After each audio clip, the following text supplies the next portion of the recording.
After paying for my parents' mortgage for 5 years while living in their basement, I finally saved enough to move out. The night before I left, my dad came downstairs, holding a beer, and said, "Don't forget who fed you." My mom added, "You owe us your life." I tried to hug them goodbye. They turned away. 2 months later, they called me crying because the bank was repossessing the house. I listened in silence, then told them where their names stopped appearing on my paychecks. This is going to be long. I've never told anyone the full version. I didn't even plan to write it, but it's been sitting in my chest like a stone. I'm 33 now. This started 6 years ago when I was 27. Back then, I had nothing. I just lost my job, laid off from a mid-sized tech company in Columbus, Ohio. I had a girlfriend at the time, thought she'd be the one.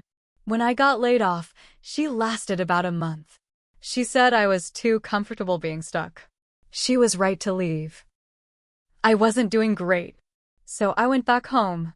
My parents lived on the east side of Columbus in a 2-story house they'd bought back in the late 90s. I hadn't lived there since college. I didn't want to go back, but I was broke, and they offered. At first, they made it sound supportive. "Come stay with us till you get back on your feet," my mom said. "It'll be good to have you home," my dad added. They put me in the basement. Literally. No insulation, concrete floor, exposed ceiling. There was an old couch and a small twin bed. I didn't complain. I figured it was temporary. About a month in, my dad came downstairs while I was job hunting. "You know, the mortgage is behind," he said, like he was talking about the weather. "Oh," I said. "How bad?" He shrugged. "Couple months. We'll catch up. But if you can help, just a bit, we'd appreciate it." So I started helping. First month, $800. Second month, $1,200. By month 3, I was paying the whole thing. I didn't ask questions. I didn't even check the paperwork. I figured, they raised me, they gave me everything. This is just paying it forward. For a while, I believed that. I found part-time IT work, started doing gigs on weekends. I'd come home exhausted, covered in sweat and dust from wiring projects. Sometimes I'd eat dinner alone in the basement because they were watching TV upstairs and didn't call me up. After a year, I landed a stable job with decent pay. I could have moved out, but I didn't. Every time I brought it up, my dad would sigh and say, "We're still trying to catch up." My mom would chime in with, "You can't just walk away while we're drowning." So I stayed. Year 2, I noticed they started spending more. My mom came home one day with a brand new Coach purse. My dad got a new sound system for the truck. When I asked how they could afford it, my mom laughed. "It was on sale. Don't be such a worrier." I was living in their freezing basement, eating canned soup. Meanwhile, upstairs looked like a showroom. I kept paying, month after month. $1,100. $1,200. $1,300. Every time the mortgage went up, they just handed me the bill like it was mine. Never said thank you. Never even looked me in the eye when they gave it to me. By year 3, I was burned out. I had no social life. No savings. No privacy. I was 30, still living like a teenager grounded in his room. That's when I finally pulled the statements. I had to lie and say I needed the paperwork for a credit application. My mom handed it over without thinking, and that's when I saw it. They weren't just behind. They'd refinanced twice. They'd taken out loans against the house. Multiple. The balance had gone up, not down. All those payments I made barely touched the principal. Most went to interest on new loans they took out after I moved in. That's when something in me broke. I didn't say anything. I just started planning. I opened a new bank account, quietly changed my direct deposit, transferred my savings, got a place in Cincinnati, small, but clean. I signed the lease and gave myself a month to pack. The night before I left, I told them, just like that, "I'm moving out tomorrow." They looked stunned. My dad didn't say anything at first. just stared at the TV. Then, later that night, he came downstairs. He was holding a Bud Light, half empty. He leaned on the doorframe, looked around the room I'd been stuck in for 5 years. "Don't forget who fed you," he said. I looked at him. "What? You think you did this all yourself?" he slurred. "You think you'd be where you are if we hadn't let you stay here?" Before I could say anything, my mom called down the stairs, "You owe us your life." I stood there, stunned. I tried to hug them before I left the next morning. My mom turned away. My dad didn't even get up. I moved out. For the first time in 5 years, I slept through the night without waking up to footsteps above my head. 2 months passed. Then came the call. I didn't answer the first time, or the second, but the third. Something in me said, "Pick up." It was my mom. Her voice was shaking. They're foreclosing." We didn't know. We thought. Then my dad got on. "You said you'd help," he said. "We counted on you." I let the silence stretch. Then I said, "Your name stopped showing up on my paychecks. That's when I stopped owing you anything." And I hung up. After I hung up, I sat on my couch for a long time. My phone buzzed again, over and over. Texts. Missed calls. I didn't open them. I turned the phone off. For the first time in years, I felt peace. But it didn't last long. About a week later, I got an envelope in the mail. From a lawyer. At first I thought it was junk mail, but then I saw my dad's name in the return address. They were trying to sue me. Yeah, sue me. Inside was a formal letter. They claimed I had made an informal agreement to continue supporting them, that I had committed to financial care in exchange for housing. They were trying to say I owed them back payments, as if the last 5 years didn't happen. I called their bluff. I hired a lawyer of my own, my cousin's husband, a sharp guy out of Dayton. He read the letter, laughed, and said they don't have a leg to stand on. But he also warned me. People get nasty when they lose everything. And they did. They started showing up at my apartment. Not together, separately. First it was my mom. She waited outside my building like a ghost. When I walked up from work one day, she stepped out from behind a car. "You're going to let your own mother live in the street?" she said. I walked past her without saying a word. Then my dad came the next week. Same spot. Only this time, he wasn't alone. He brought my uncle. Big guy. Loud. They followed me to my door, yelling. "You're a damn coward," my dad shouted. "You think you're better than us now?" I shut the door in his face. That night, someone keyed my car. Deep, jagged lines down the driver's side. No proof it was them, but I knew. Then came the emails. Dozens. They found old family photos, scanned them, and sent them with guilt-ridden captions. "We raised you. We gave you everything. You're a monster." They were trying to wear me down. Drag me back into the pit. I almost replied.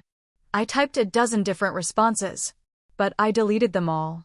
Instead, I changed my number. Moved to a different apartment a few miles away. Different neighborhood, no forwarding address. I thought it was over. But then one night, I got a message through LinkedIn of all places.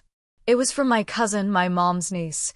She said she saw my parents living in their truck behind a strip mall near Whitehall. She said, "They've been asking around for you, telling people you left them to die." I didn't respond. I didn't ask for details. But I didn't sleep that night. A few weeks passed. Then I got a letter at work. Not to my apartment, to my job. It was hand-delivered. My boss called me into his office and handed it over like it was radioactive. It was another letter from my parents. No envelope, no return address. Just a folded piece of lined paper with angry handwriting all over it. "You destroyed your family. We could have kept the house if you hadn't abandoned us. God will judge you." There was one line at the bottom that stuck with me. "Don't be surprised when we show up again. You don't get to erase us." That shook me. They knew where I worked. I didn't list it anywhere public. That meant someone I trusted had talked. I went home and started going through my contacts. I realized I still had a few shared connections with family on Facebook. I deleted every one of them, scrubbed everything. I thought about going to the police. But what would I say? My parents are mad at me? Unless they did something, I had nothing to report. A month passed. I changed my routines, took different routes to work, watched my back. Then something happened I didn't expect. A reporter contacted me. She said her name was Rachel, worked for a local paper that sometimes ran human interest stories. She said, "I spoke with your parents. They're staying at a shelter now. They gave me your name." At first, I thought it was another trick. I almost hung up. But then she said something that made my stomach turn. "They claim you've been stealing from them for years." What? They told me you lived off them rent-free, took control of their finances, and then abandoned them when the bank came. I couldn't believe what I was hearing. They said you ruined their credit, that they trusted you with everything. She asked if I wanted to give my side. I didn't say anything for a full minute. Then I asked her, "Are you planning to run this?" She said yes. I gave her my side. I showed her documents, pay stubs, bank transfers, email records, text messages, even the signed receipts for the payments I made to the mortgage company. She was quiet for a long time. Then she said, "I had a feeling. I've seen this before." That article never ran. But the reporter emailed me a copy of her draft. At the bottom, she wrote, "You're not alone. Some parents destroy their kids and call it love." After that article never made it to print, I thought maybe things would go quiet. They didn't. 3 months later, I got a call from the hospital. My mom had a mild heart attack. Nothing fatal, but serious. They needed someone to list as her emergency contact. Somehow, she still had my name on file. I drove to the hospital. Not out of guilt. I needed closure. When I got there, she was in a gown, lying back in bed. Pale. Her eyes looked smaller than I remembered. Older. She didn't smile when she saw me. "Figured you'd come eventually," she said. I didn't say anything.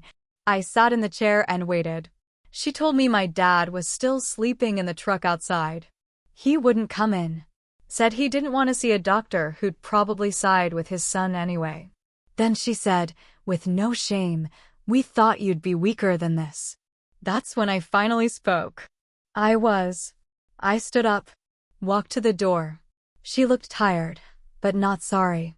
Not once did she say sorry. Not once did she thank me for the years I paid that mortgage. As I turned the handle to leave, she said, "You'll regret this when we're dead." I didn't turn around. I just walked out. On my way to the parking lot, I saw the truck. My dad was inside, window cracked open, smoking a cigarette. He looked like a ghost, hair uncut, eyes red. He didn't move when I walked by. He just stared. I got in my car and drove away. That night, I did something I'd been avoiding. I posted my full story online.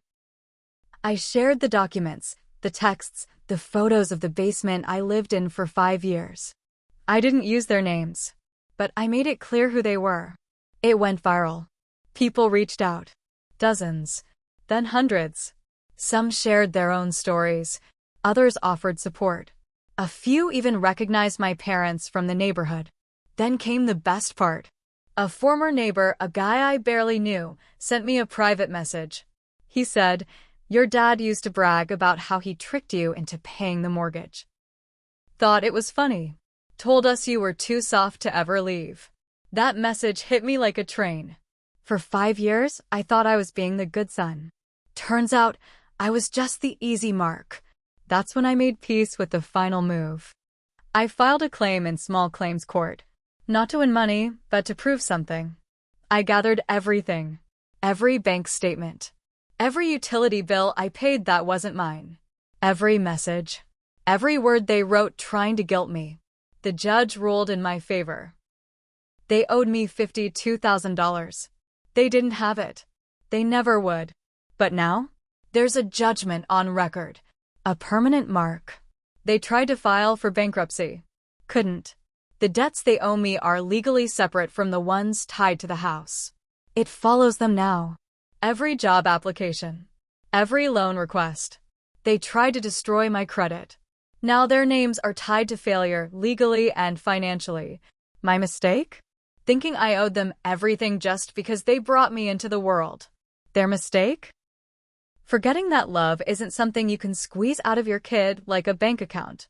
They live in a shelter now. I don't check in. I don't feel sorry. I'm building my life.